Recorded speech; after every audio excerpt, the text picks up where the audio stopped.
Programa Café com Maná. Diferente dos outros, mas igualzinho a você.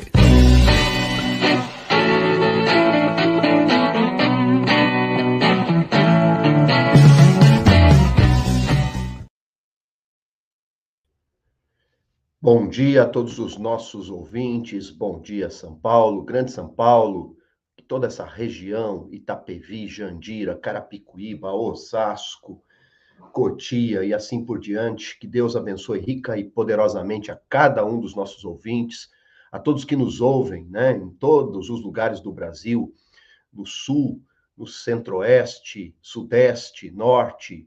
Que Deus possa abençoá-los, fortalecê-los, que esta, né, sexta-feira seja uma sexta-feira de grandes bênçãos. E estamos no nosso programa Café com Maná. Nós podemos ser... vocês podem nos acompanhar através do canal do YouTube, Café com Maná, e também nos horários da rádio, aonde quer que seja possível de acompanhar-nos em todo o Brasil. Bom, eu vou começar aqui hoje, estou aguardando os nossos irmãos entrarem, com a devocional da Bispa Lúcia. Ela sempre nos manda uma devocional e isso para nós é muito bom.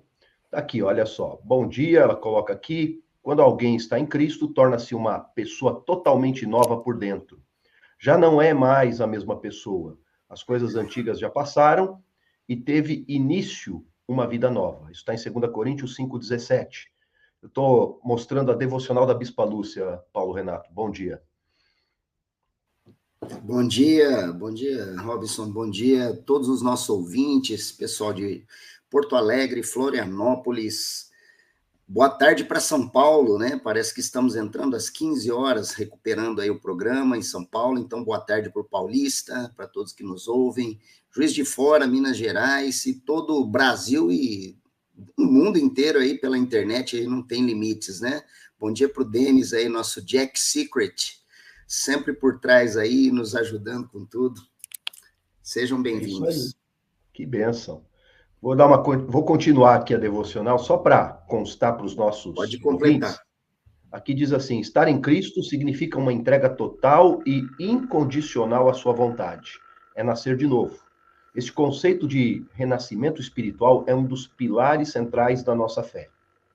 A ideia de se tornar uma pessoa totalmente nova, por dentro, surge dentro de uma ideia de renovação completa. Os valores, prioridades e atitudes das pessoas são radicalmente transformados.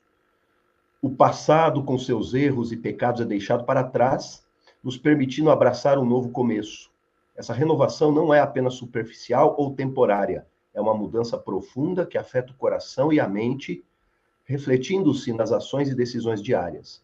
Além disso, a frase já não é mais a mesma pessoa indica uma mudança de identidade. Quando alguém aceita Cristo como seu Salvador, sua identidade é redefinida. Muito bom, né? Tremendo. Quando alguém aceita Cristo como seu Salvador, a sua identidade é redefinida. Isso é forte e é profundo ao mesmo tempo.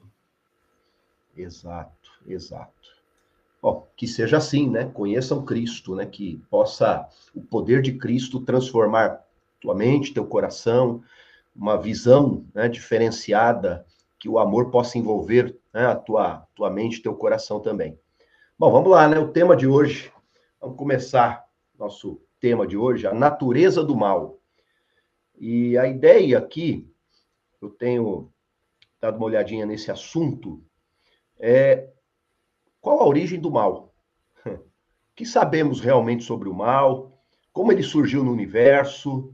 Deus é o arquiteto do mal? Essa pergunta é a pergunta mais difícil de responder. Deus é o arquiteto do mal? Então, vamos lá. O que você me diz, Paulo?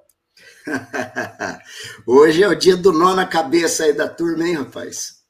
Hoje é. Gente, eu queria deixar bem claro aí, ó, como é que diz, né? Este programa não tem, como é que é? A rádio não tem responsabilidade, aqui a responsabilidade dos seus idealizadores do programa. E hoje, assim, eu e quem mais chegar aí no programa não tem responsabilidade com esse tema, não, hein?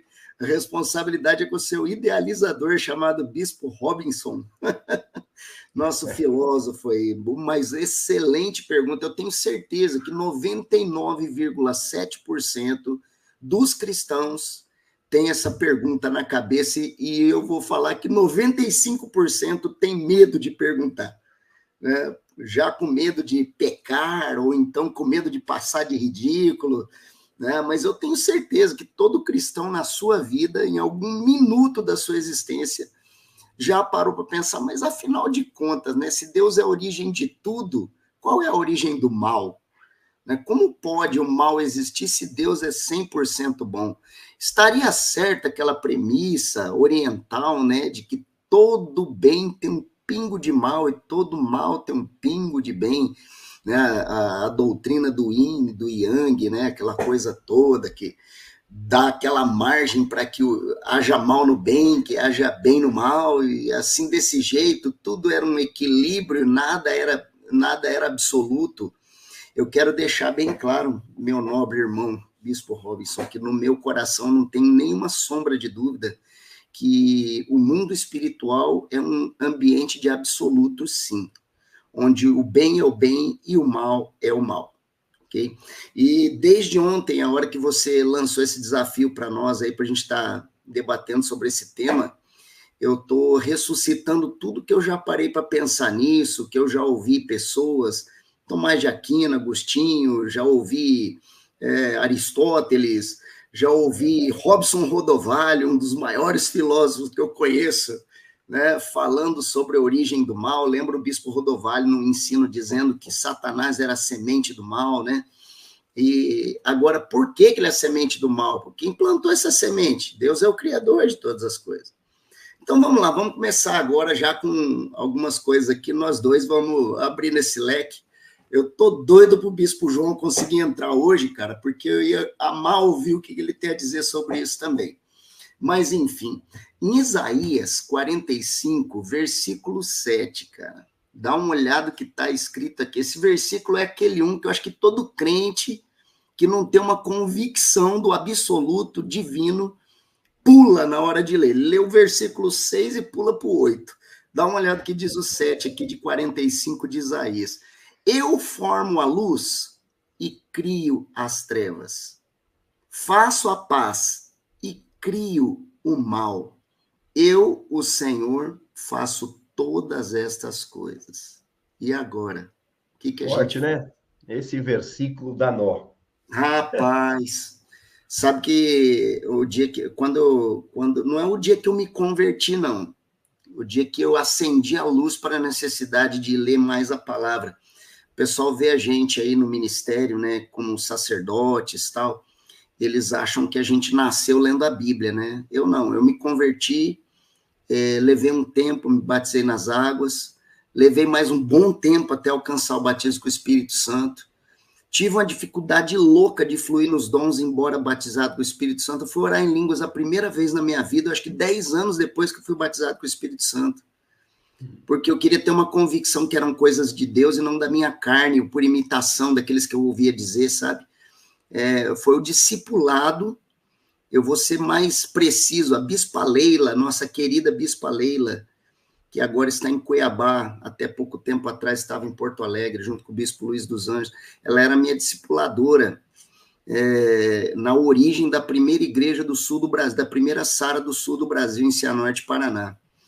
E um dia eu dei uma carona para ela, até a casa dela, depois de uma reunião da igreja, a igreja era um pouco mais distante, e eu abri meu coração com ela sobre essas coisas, que eu tinha uma dificuldade louca, né? Eu tinha convicção do meu batismo com o Espírito Santo, mas eu não tinha liberdade para fluir em dons, nunca tinha orado em línguas, e ela me ajudou a destravar isso, não sei nem se ela se lembra disso, mas ela me ajudou a destravar isso, né? Me explicando como que procedia isso, que a minha boca falava aquilo que estava no meu coração e na minha mente, e isso servia para todas as coisas. Aí eu me destravei e comecei a fluir melhor nesse negócio. Mas o grande fato aqui é que esse versículo diz, né? Formo a luz e crio as trevas, faço a paz e crio o mal.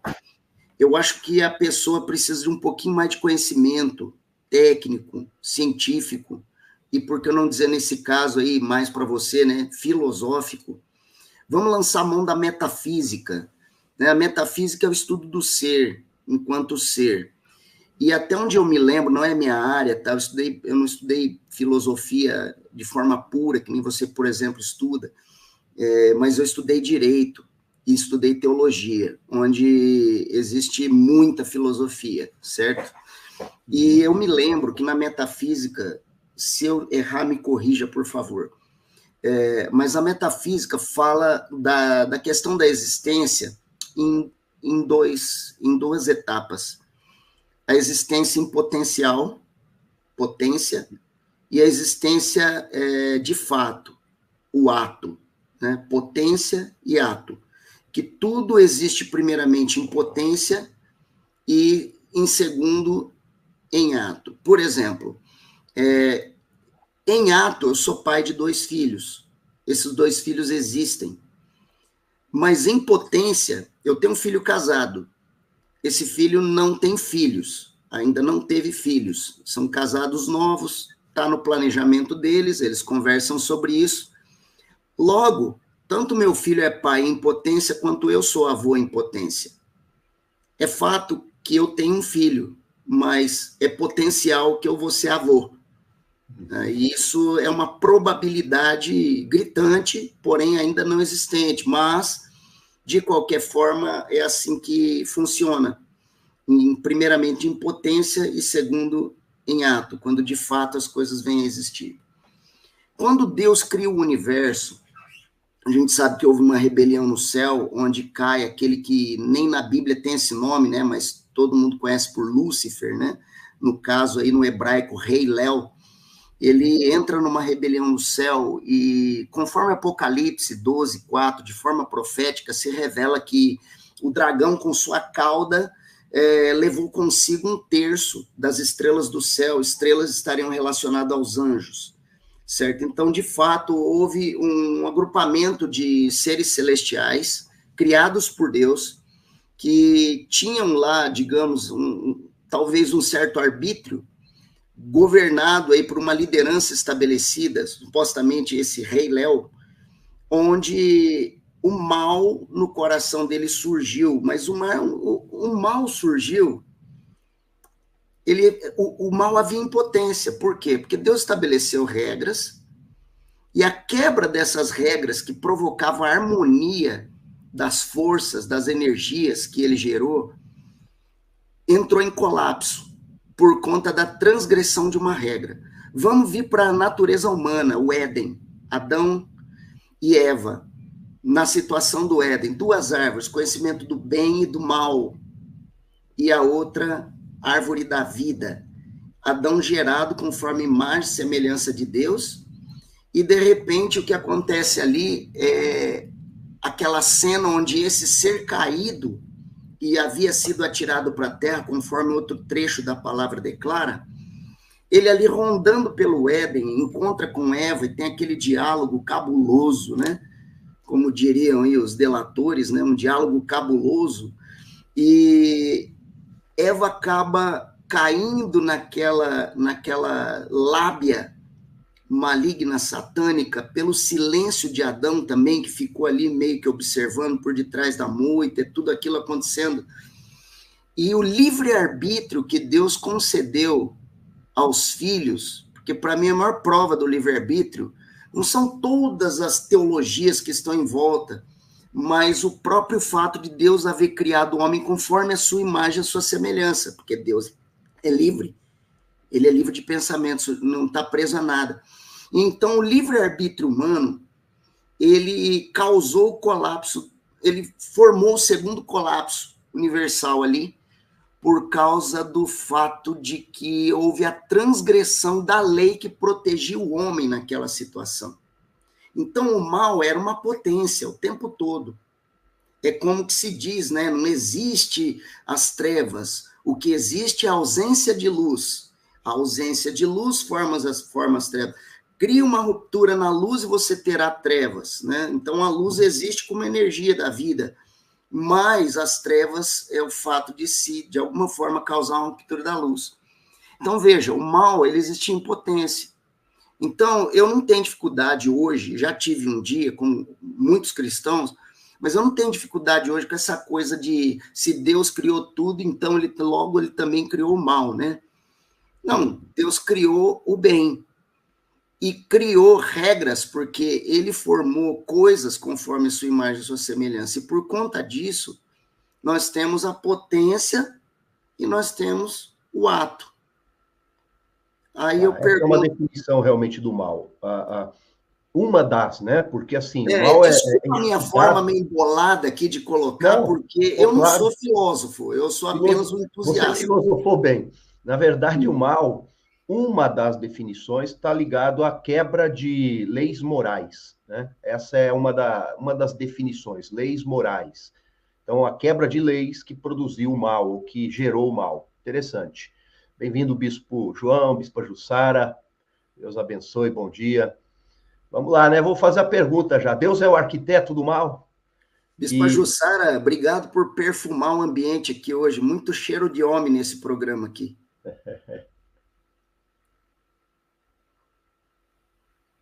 Tá fechado o microfone. Bispo.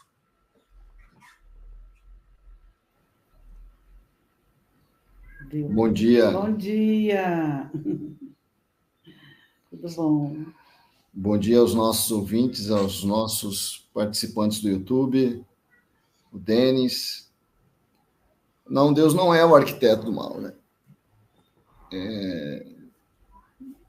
A Bíblia diz que Deus é luz e não há nele trevas nenhuma, né? E a palavra de Deus diz também que Deus odeia o mal.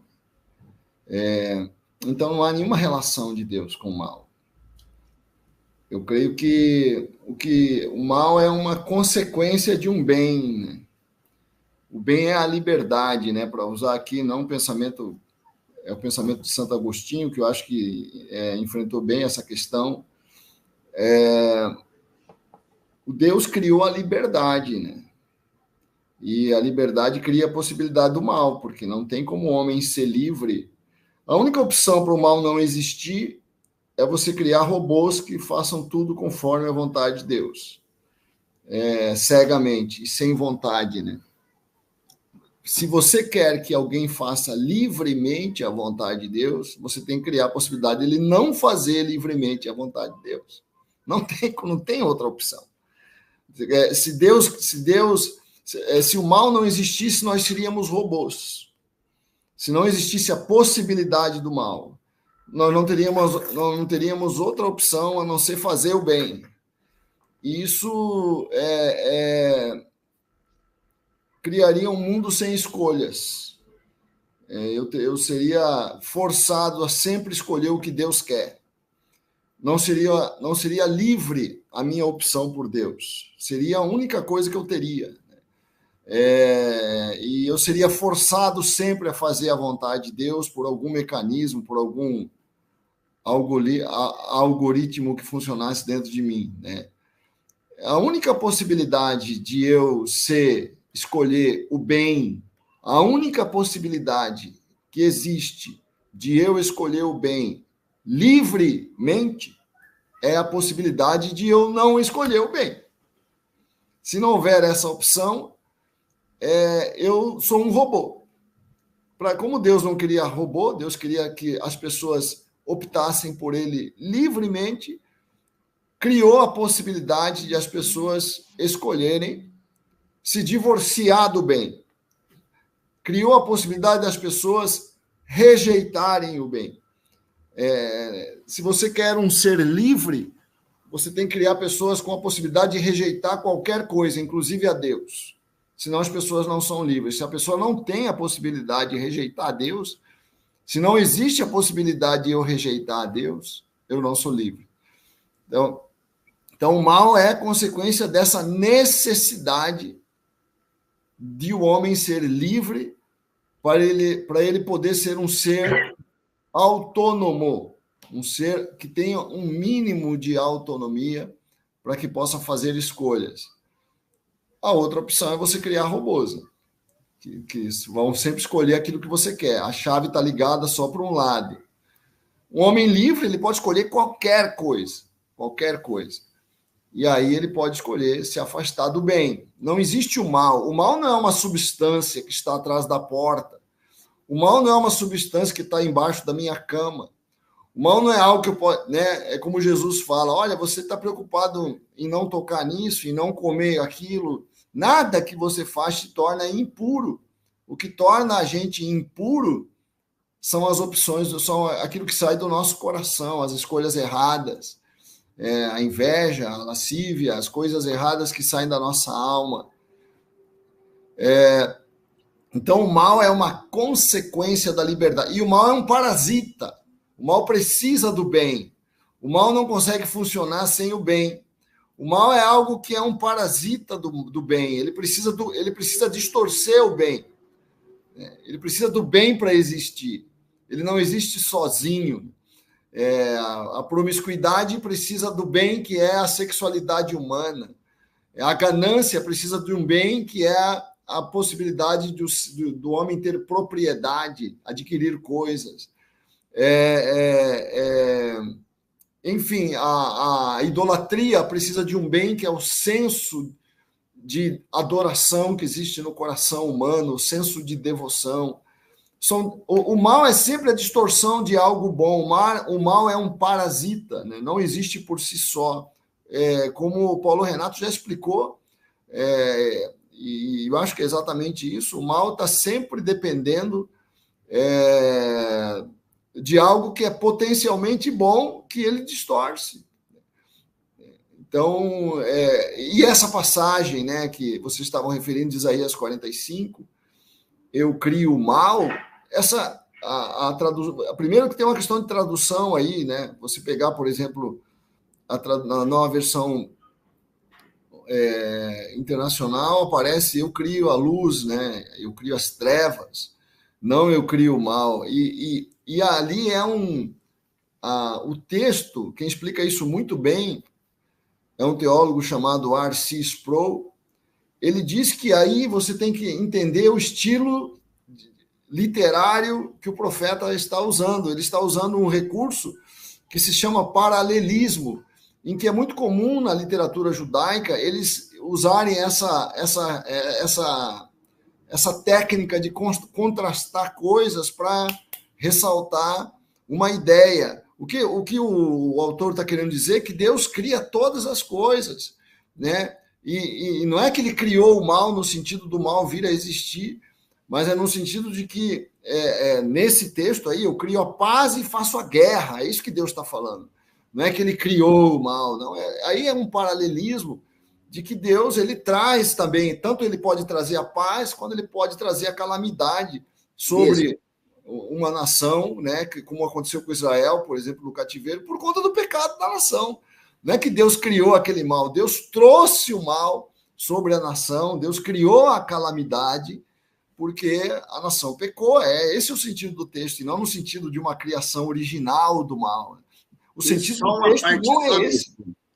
Seria justamente a afirmação do absoluto de Deus, né? Eu vejo da seguinte forma, que Deus é bom, né? E Deus é a origem do bem, né? E todo aquele que se afasta de Deus, ele entra num estado, né? Então ele se torna uma pessoa do mal, né? Então, na realidade, a origem é o bem, mas se a pessoa opta, né, pelo afastamento de Deus, ela entra nesse estado de ser uma pessoa do mal, né? Então, o original é o bem, mas a própria pessoa se coloca nesse estado de malignidade, né?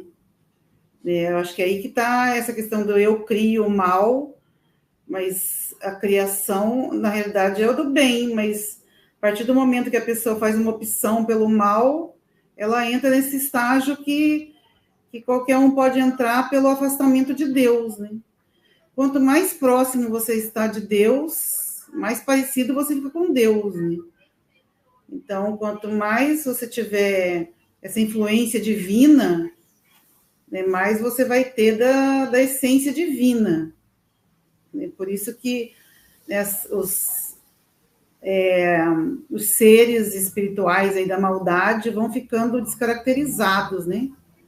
Com relação até à aparência, né? Vão ficando disformes, né? Vão ficando com aparência feia, né? Porque vão perdendo tudo que era da sua essência original, de beleza, né? Até com relação ao perfume, né? Toda a parte bela que tinha de início. Então, eu acredito que o mal na realidade, o afastamento do bem, né? É o afastamento de Deus. E a gente tem essa opção. Deus nos deu, né, essa possibilidade de nós vivermos perto dele ou afastado dele. E quanto mais afastado, mais a gente se insere nessa característica, né, de sermos do mal, né? E quanto mais perto, né, mais nós vamos ficando parecidos com... mais nós vamos tendo essa essência divina, que é a essência boa, né? Que Deus é bom, né? Deus luz, vida, é vida, é saúde, né? Misericórdia, é graça, tudo que a gente imagina de maravilhoso, Deus é, né? Então, nunca, as passagens onde a gente vê a maldade, por exemplo, no Velho Testamento, as pessoas às vezes têm dificuldade de ler porque parece que Deus é mau, cruel, né? Muitas pessoas eu converso e falam, mas Deus não pode ter feito tudo aquilo, né? Mas na realidade foram pessoas ali que foram escolhendo desobedecer, né? Foram escolhendo o caminho da maldade, e aí vieram as consequências das escolhas, né?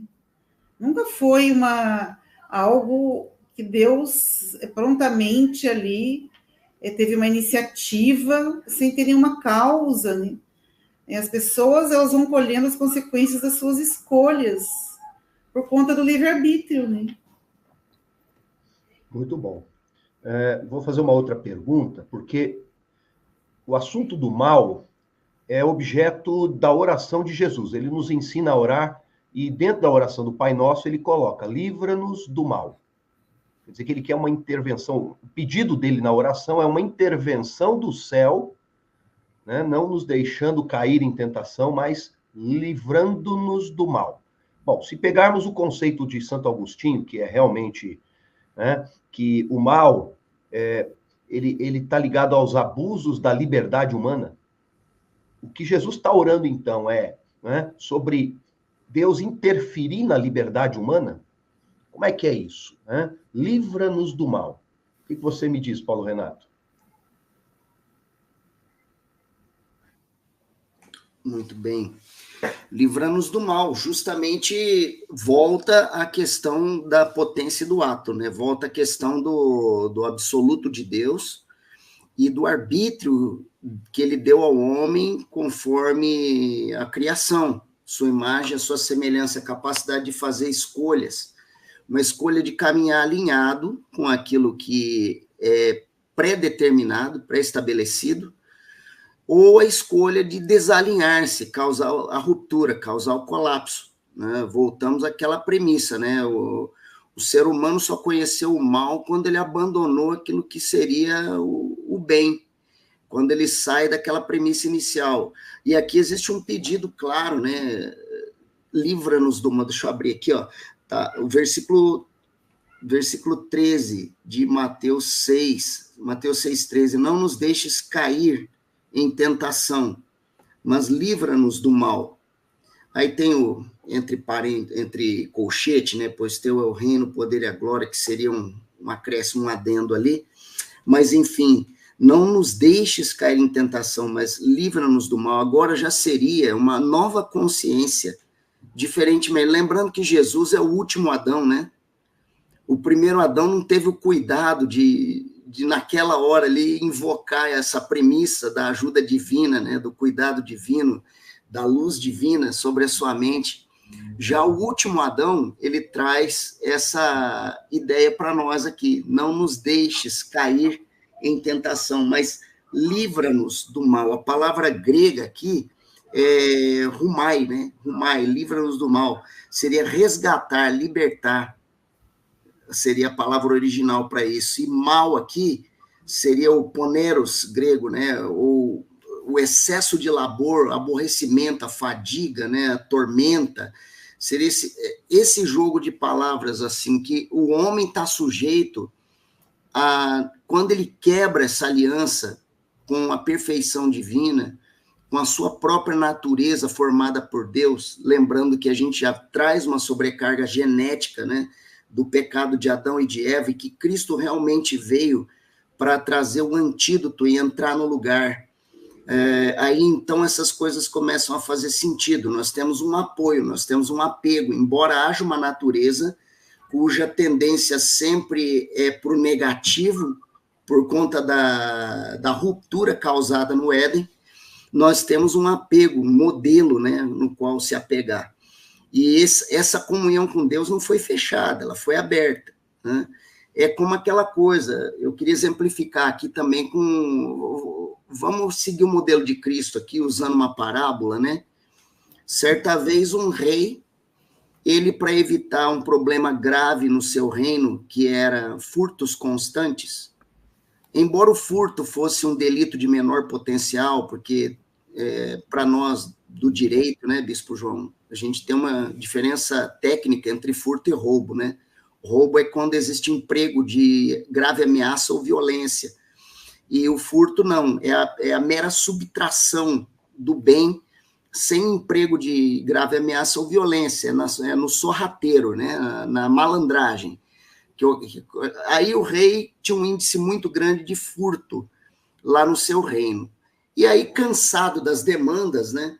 Por conta de muitos furtos, ele, como rei, lembrando que um reino é bem diferente de um presidencialismo, de uma democracia, né?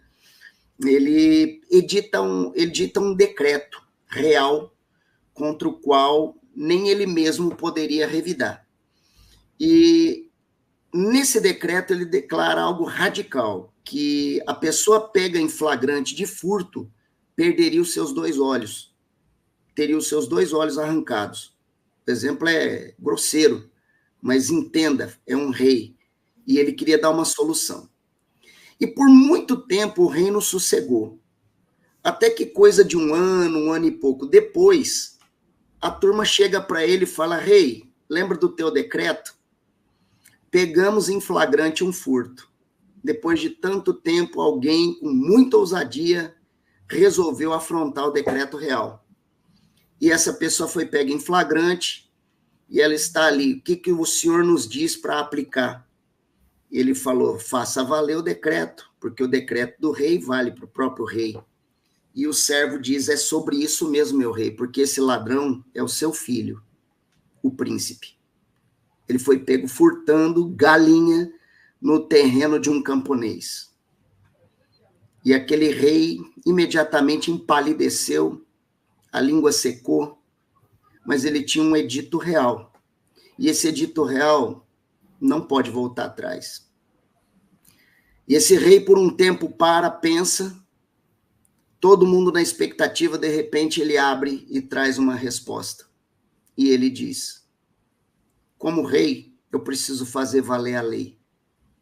Como pai, eu não consigo deixar de valer o coração. Creio que exagerei na dose, mas a lei é dura, mas é a lei. Porém, o coração do pai é mole. Se a lei quer 2 olhos, 2 olhos a lei terá. Arranque os meus olhos e absolva o meu filho. E aí, então, a gente vê a beleza do amor do pai. Quando ele arranca os seus 2 próprios olhos e ele coloca o seu filho para pagar a conta da lei que a humanidade transgrediu e definitivamente trazer a paz.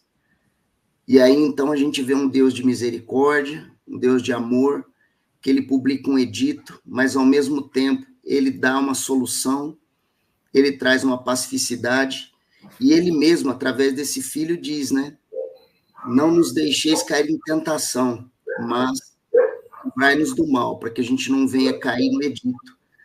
Agora nós temos alguém que pagou a conta da lei no nosso lugar. fica a nosso critério entender, e esse é o grande desafio da vida, né? O grande desafio da humanidade é compreender o benefício de andar alinhado com aquele que criou todas as coisas. Ou seja, não se trata do mal, se trata de um desalinhamento, e esse desalinhamento traz as suas consequências. Muito bom. Deixa eu só pontuar o pessoal que está conosco aqui no chat do canal nosso Café com Maná. Lisiane Rosa, Victor Hugo, bom dia a todos, né? Maria Rodrigues, Ana Gonçalves, e o Adriano, ele coloca assim: segundo as leis da física, o que consideramos frio, na realidade, é a ausência de calor. Da mesma maneira, o mal não existe, ou ao menos não existe por si só. O mal é simplesmente a ausência de Deus. Ok, né? Muito bom. É isso. Eu vou colocar mais uma questão aqui, junto dessa... Bispo João não quer falar sobre essa última aí, não? Então, eu vou colocar isso para o Bispo João. Então, vamos lá, Bispo. O que Jesus queria dizer é: Deus interfere na liberdade humana? Livra-nos do mal? Ou tem a ver com sofrimento? Consequência do mal. Livra-nos do mal no sentido de consequência. Circunstâncias que o mal já operou e agora nos livra dessa consequência. Outra coisa, no conceito filosófico, aí vai entrar a metafísica, né? Que fala que o mal, ele é necessário. Essa é uma ideia que também se construiu, tá? Que a imperfeição existe no próprio universo, é uma definição para mal, né? E que o mal é parte necessária do mundo, não sendo nem moral, nem físico, enfim. Mas é falta de perfeição, de completude. O que você me diz? O mal é necessário? Não, o mal não é necessário, né? Porque Deus viveu a eternidade sem o mal, né? E nós vamos viver a eternidade sem o mal. O mal não é necessário, mas ele é uma possibilidade. Com relação à oração do Pai Nosso, eu acho que é uma oração, não tem tanto mistério, né? Livra-me do mal, né? Inclusive, muitos interpretam essa expressão grega, livra-me do mal, né? Os que entendem grego, né, dizem que a palavra aí está sendo usada como um título, né? Eles dizem que isso é no nominativo, né? Essa expressão ponieros, né? E seria então livra-me do maligno. Uma coisa, não tem um mistério assim, né? Livra-me do maligno, livra-me das ações do diabo, né? Livra-me das armadilhas, das trevas. Não vejo assim um grande mistério nisso. É uma interpretação simples, né, que uma pessoa comum faria, né, sem muitos mistérios. Agora, também não vejo qualquer relação com a liberdade humana, né? Se sou eu que estou pedindo, o fato de eu pedir alguma coisa a alguém não afeta a minha liberdade. Eu que estou pedindo para a pessoa interferir. A pessoa não está interferindo sem o meu pedido. Quando eu oro, livra-me do mal, eu estou fazendo um pedido. O fato de a polícia me proteger do mal não afeta a minha liberdade. O fato de eu fazer um seguro, né, contra alguma coisa também não afeta a minha liberdade. São proteções. Eu posso... não vejo nenhuma relação com a liberdade humana, né? O fato de Deus me proteger do mal. Deus me protege do mal porque eu estou pedindo, né? Aliás, por isso que a oração é importante. Se eu não faço a oração, como é que Deus vai interferir na minha realidade? A oração é um ato da liberdade, né? Eu sou livre para orar e sou livre para não orar. Não posso reclamar se não sou protegido do mal, se eu não pedir para Deus fazer isso, né? Mas quando eu peço, eu estou usando a minha liberdade para invocar a proteção de Deus. E eu acredito que é isso mesmo, que o mal é uma consequência da criação da liberdade, né? Ou seja, o mal é uma consequência... Você perguntou se o mal é necessário. Não. O mal é uma consequência, a possibilidade do mal. Não o mal em si, a possibilidade do mal é uma consequência necessária da liberdade humana. Porque o ser livre ele pode escolher o mal. Aí você pode perguntar, mas se Deus sabia que o homem ia praticar o mal, por que ele criou o homem, então? Porque ele achou que valia a pena. Ele não ia deixar de ter uma família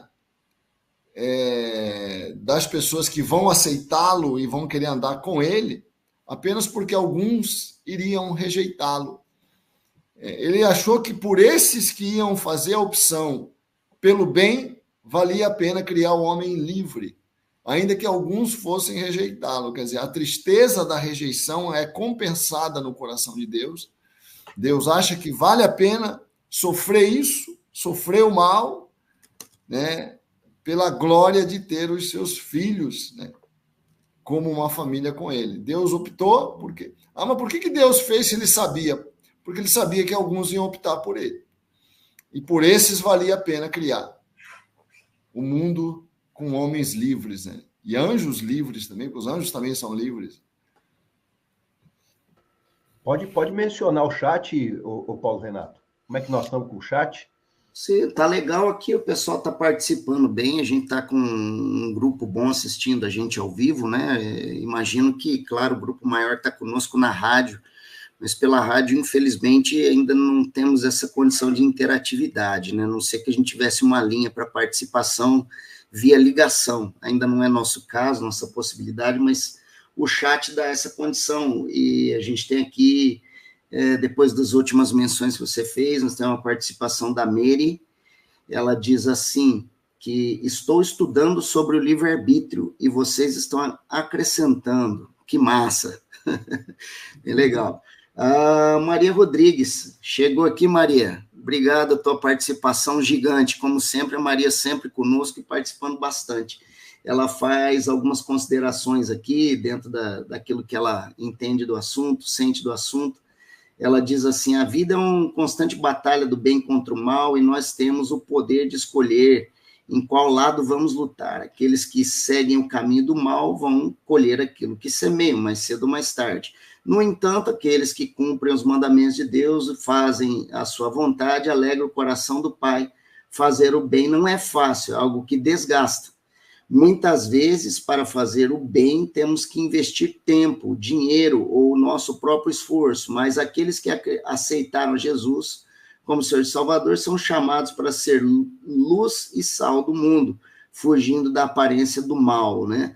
Aí ela cita alguns textos da palavra, não se deixem vencer pelo mal, mas vençam o mal com o bem, Romanos 12, 21, afastem-se de toda forma de mal, 1 Tessalonicenses 5, 22, né? Ela menciona Eclesiastes 8, 11, quando os crimes não são castigados, logo o coração do homem se enche de planos para fazer o mal, e Tiago 4, 11, né? Irmãos, não falem mal uns dos outros.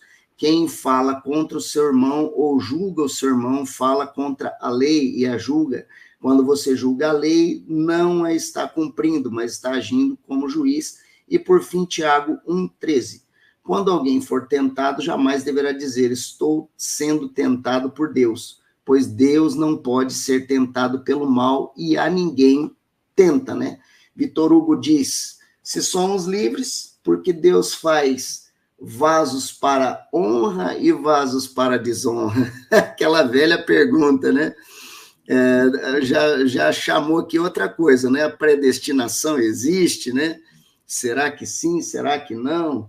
Ele fala, é uma dúvida sincera. E tá certo, Vitor Hugo. Que bom que você tem essa liberalidade de falar em público aquilo que você pensa. Foi como eu disse, 99% dos cristãos muitas vezes têm as suas dúvidas e têm medo ou vergonha de perguntar, ou por estar pecando ou por pagar o ridículo, né?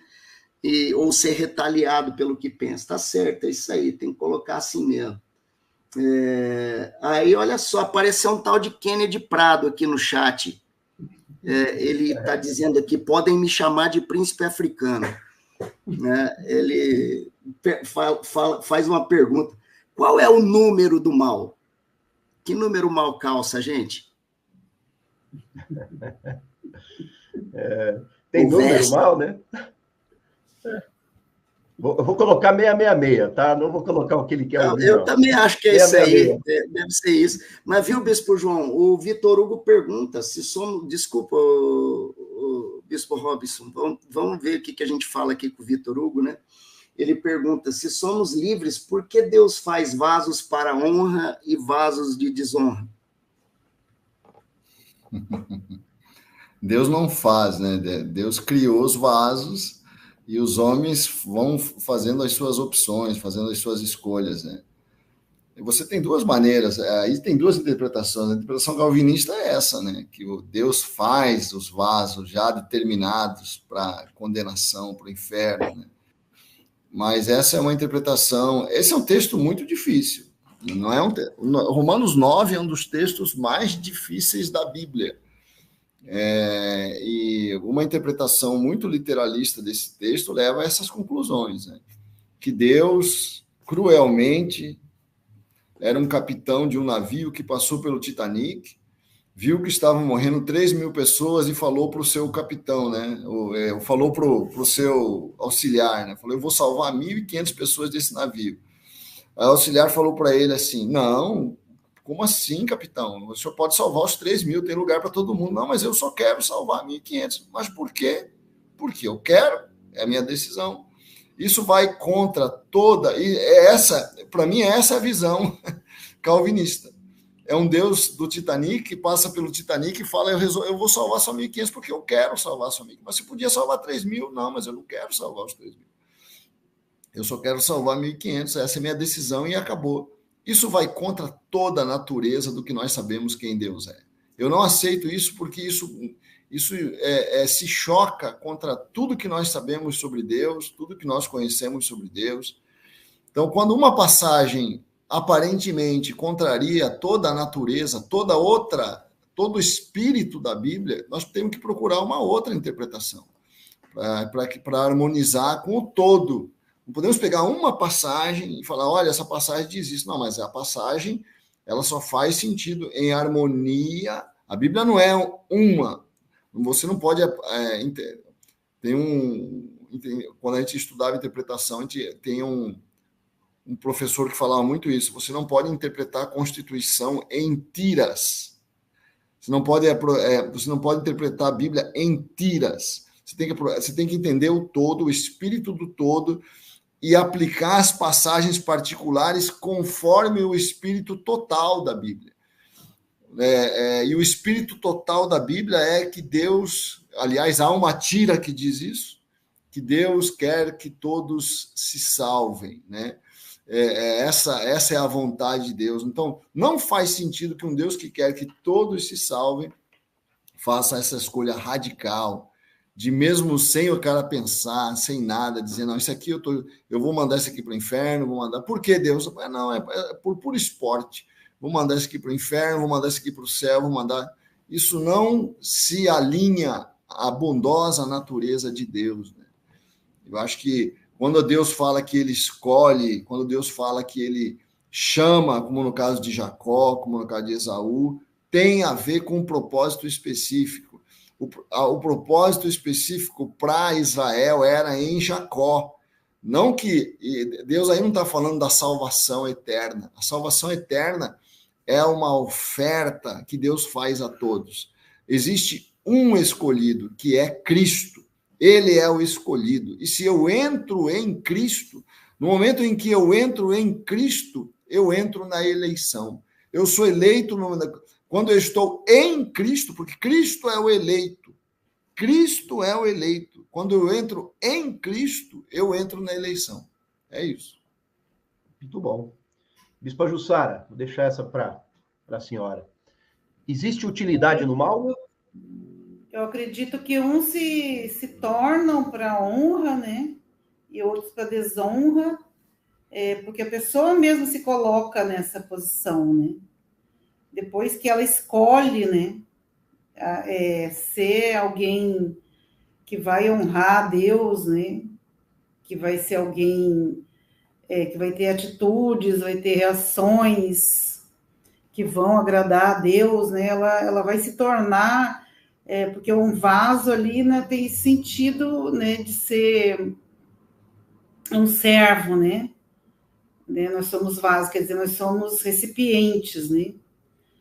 Então, Deus nos usa como um vaso, quer dizer, Deus deposita em nós, né?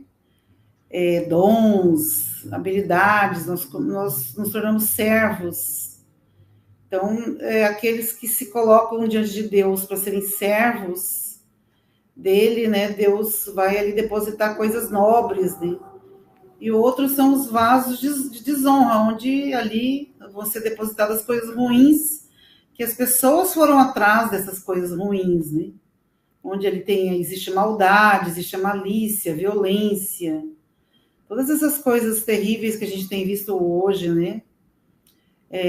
Então, aí elas se tornam esses vasos. Então, não é que Deus definiu isso, porque isso daí iria contra o livre-arbítrio, né? Então, nós nos tornamos vasos de honra porque nós escolhemos ser esses instrumentos de Deus, ou nós nos tornamos vasos de desonra porque nós também escolhemos esses caminhos do mal. Aí nós vamos ser vasos que vão desonrar a Deus, né? Eu vejo dessa forma, né? Na verdade, só para terminar, né? Só para fazer, já estamos chegando ao fim, né? A Bíblia afirma duas coisas que são aparentemente contraditórias, que é a soberania de Deus e o livre-arbítrio humano. Como é que essas duas coisas se conciliam? Por exemplo, o calvinismo centra fogo, enfatiza a soberania de Deus e, de uma certa forma, enfraquece o livre-arbítrio. Outras linhas fortalecem demais o livre-arbítrio e enfraquecem a soberania de Deus. As duas coisas estão afirmadas na Bíblia. Como elas se conciliam? É um mistério. Passagens como Romanos 9, Efésios capítulo 1, são passagens muito fortes, centradas na soberania de Deus, né? Mas outras passagens, como essa, que Deus quer que todos se salvem e venham ao conhecimento da verdade, são passagens que mostram a existência do livre-arbítrio, ou como Ezequiel 18, né? Toda alma que pecar, essa morrerá, mas a alma que se arrepender e tal. Ezequiel 18 é uma passagem clássica para a afirmação do livre-arbítrio. Então, são passagens que precisam ser conciliadas, e só Deus sabe. John Stott fala isso, né? Há um mistério na conciliação entre o livre-arbítrio e a soberania de Deus. E nós devemos, humildemente, suspender nosso juízo nessas questões, na minha opinião, né? E crer. Nessa hora nós temos que confiar em Deus. É mais ou menos como a trindade, né? Há coisas que nós não entendemos, compreendemos como em espelho, vemos como em espelho, não claramente, né? Mas cremos na bondade de Deus. Essa é uma visão bem interessante, né? Porque o calvinismo fala do livre-arbítrio como uma situação em que o homem já está tendenciado ao pecado. O homem sem Deus, ele vai escolher o pecado, não há dúvida. O homem é livre só para pecar, né? O homem só é livre para pecar. Aí que entra o que a gente está definindo como mal. É como um juiz de futebol que já, né, torce para aquele time que está ali, ele está pitando o jogo. Qualquer falta, qualquer situação no campo, ele favorece, tendenciado a favorecer o time que torce.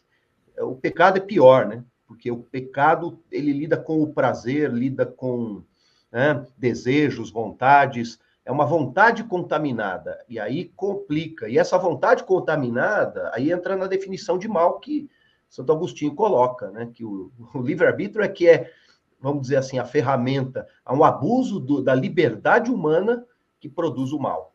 Interessante. Eu ia fazer uma última pergunta, mas o tempo acabou, só vou lançar ela para os nossos ouvintes, né? Se existe utilidade... Tava bom hoje, não vi nem o tempo passar, cara.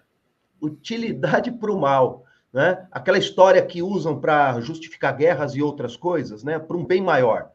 Existe utilidade para o mal, para promover um bem maior? Olha como é que a coisa é complexa, né? Mas, bom, responde, Paulo, e termina para nós quando der os minutos, né? Quando chegar aos 55 minutos de rádio. Tá acabando, já deu aqui. Já deu? Não, falta 25 segundos. 23. Meu Deus, como é que eu respondo isso em 25 segundos? Eu vou passar para os universitários essa daí. Nem vou começar, porque eu não vou conseguir terminar, poxa vida. Que doideira, então, vamos nos despedir. O Denis vai mandar aí. Aí a gente continua no YouTube aí por 2 minutos, que eu tenho que sair também. Né? Um abraço aí pro pessoal da rádio aí, até semana que vem. Vai pra igreja, meu irmão, final de semana. Meu irmão, não esqueça de ir, domingo é o dia do Senhor. Dominus, significa Dominus. dia do Senhor. Dominus, Senhor. É isso aí, abraço aí, pessoal da rádio. Grande abraço a todos. Programa Café com Maná. Diferente dos outros, mas igualzinho a você. Existe utilidade para o mal? Quem quiser responder, Pois bem maior. Beleza, cara. Qual que é a utilidade do mal? O mal serve para jogar no lixo. Não, serve para ser evitado. Né? Existe utilidade quando você passa pela luta contra o mal. A luta contra o mal nos ensina muita coisa, né? A luta contra o mal do nosso coração. A dor no rosto faz melhor o coração, né? A luta contra o sofrimento, né? Que a gente só. Aliás, essa questão do mal, a gente fala muito sobre a questão da liberdade humana, né? Mas quando os ateus nos questionam, né, como é que pode existir um Deus bom diante do mal que há no mundo, né? Eles também levantam a questão dos males da natureza, né? Que são, por exemplo, como nós passamos aqui no Rio Grande do Sul, né? Uma cheia, vem uma, como é que a gente fala? Vem uma calamidade, leva uma criança de 3 anos com câncer. Isso não tem nada a ver com o livre-arbítrio, né? Tem a ver com a criação. Tem a ver com a criação. A ruptura do universo. Exatamente. Aí é que entra Romanos 8, que fala que a natureza geme. A natureza geme porque há uma maldição sobre a terra. Nós não podemos nos esquecer disso, né? Maldita seja a terra por causa de ti. Então, mas não tem nada a ver com a liberdade humana? Tem a ver, porque a natureza está quebrada, a natureza está gemendo por conta do pecado, né? Porque maldita seja a terra por causa de ti.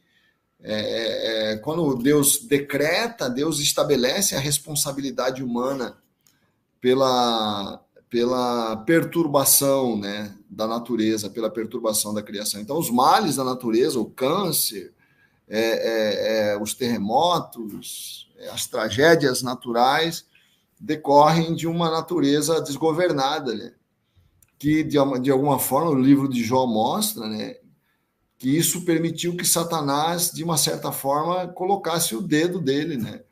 Ele traz tempestades, né? A gente vê lá no livro de Jó, ele traz doenças. Então, o mal abriu uma brecha na natureza que permite a ação maligna, né? Seria um buraco de minhoca que leva para um outro multiverso, essa questão do mal, né? Pessoal, o chat está bem movimentado hoje aqui, já que nós só estamos no YouTube agora, vamos dar uma atenção mais forte aqui para o pessoal para a gente fechar. Primeiro, eu queria deixar os parabéns aí para Maria Rodrigues, né? Nossa fiel ouvinte, sempre conosco, não apenas ouvinte, mas colaboradora, porque ela participa bastante. Hoje é aniversário dela. Então, que Deus abençoe aí, Parabéns. Te traga bênçãos e felicidades e te livre de todo mal, em nome de Jesus. Ela, inclusive, coloca mais aqui 2 versículos, Abacuque 1,13, né? Onde diz que os olhos do Senhor são tão puros e santos que não suportam ver o mal. E Jó, capítulo 34, versículo 10, dizendo que é impossível que Deus pratique a maldade, né? Mais uma vez, a participação de um rapaz aqui chamado Kennedy Prado, popularmente conhecido como Príncipe Africano, ou servo de Dona Célia, né, com todo amor. Ele diz que a utilidade do mal, aí respondendo sua questão, a utilidade do mal é a consciência do quanto o bem faz falta. Mas é um filósofo esse nosso amigo, né? Realmente ele como é que é? Corte rápido é Tramontina aqui, né? Tá certo. Então é isso, meninos. É isso aí. Eu preciso ir lá hoje. Deus abençoe vocês, Deus abençoe os irmãos que estão aí conosco. Não se esqueça que segunda-feira nós estamos de volta aí, né? Deus abençoe, um abração. Eu queria só fechar aqui, lembrar aqui que hoje, né, tem um pessoal que está aqui conosco da região, eu e a Kênia, nós vamos estar ministrando na Sara Cianorte hoje, culto de casais abençoado. Fica o convite para todo mundo que tiver a possibilidade de estar lá. Tá? E eu lancei uma pergunta aqui no chat, já que o pessoal queria saber coisas cabulosas. Eu perguntei se Adão tinha umbigo, né? O pessoal está no debate aqui, está em dúvida, e a Mary falou, não, essa eu quero que você explique. Mas como eu vou estar em Cianorte hoje, eu te explico aí pessoalmente, Mary. Beleza? E aí, Bispa Jussara, não tinha umbigo? A senhora que é mãe, né? Como é que faz isso? Eu acho que tinha, né? Só afirmar para dar exemplo. Só para ficar de exemplo, de modelo. Eu posso afirmar que tinha, porque, biblicamente, a gente tem uma resposta, né? Deus fez o homem da argila, né? Do barro, né? Só para ficar o padrão ali. Ele soprou o fôlego de vida, e Adão abriu o olhinho, Deus ali, ele, papai, estava meio mole ainda, deu, meninão.